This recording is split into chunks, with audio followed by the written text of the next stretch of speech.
Psaume 107.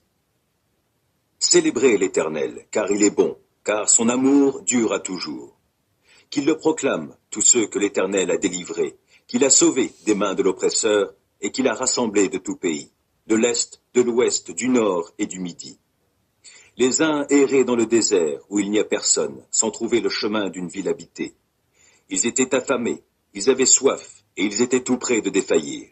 Dans leur détresse, ils crièrent à l'Éternel, et il les délivra de leurs angoisses. Il les mena par un chemin tout droit, et les dirigea vers une ville habitable. Qu'il loue donc l'Éternel pour son amour, pour ses merveilles en faveur des humains. Il a désaltéré les assoiffés, il a comblé de biens les affamés. D'autres se trouvaient dans des lieux où régnaient d'épaisses ténèbres et l'obscurité la plus noire, enchaînés dans la misère et les fers pour avoir bravé les commandements de Dieu et méprisé les desseins du Très-Haut. Il les humilia en les astreignant à un dur labeur. Ils succombaient, privés de tout secours. Dans leur détresse, ils crièrent à l'Éternel, et il les délivra de leurs angoisses. Il les fit sortir des lieux sombres et ténébreux, il rompit les liens qui les retenaient.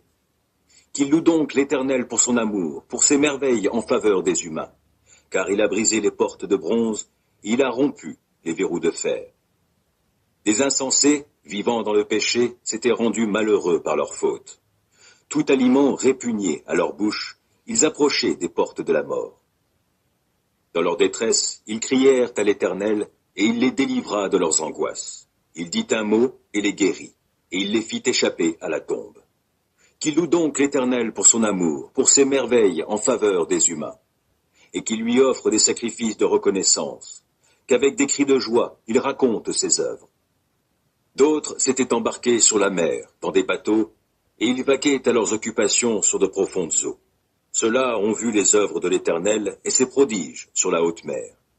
À sa parole, il fit lever un vent impétueux, qui souleva les flots.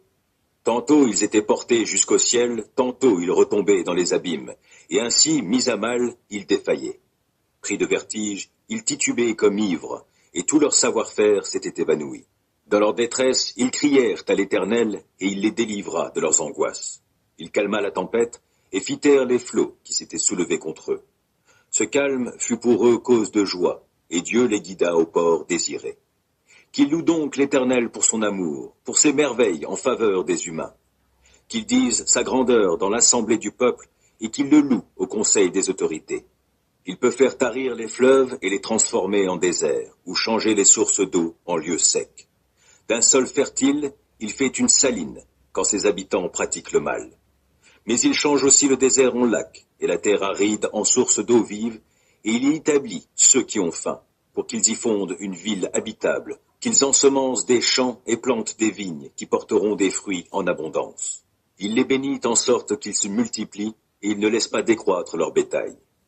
D'autres sont réduits à un petit nombre, écrasés sous le poids de l'oppression, du malheur et de la souffrance. Dieu répand le mépris sur les puissants, les fait errer dans un désert sans route. Mais il délivre le pauvre de la détresse et rend les familles fécondes comme le petit bétail. Les hommes droits le voient et ils s'en réjouissent, mais toute méchanceté a la bouche close. Que celui qui est sage prête attention à tout cela et qu'il médite sur l'amour de l'Éternel.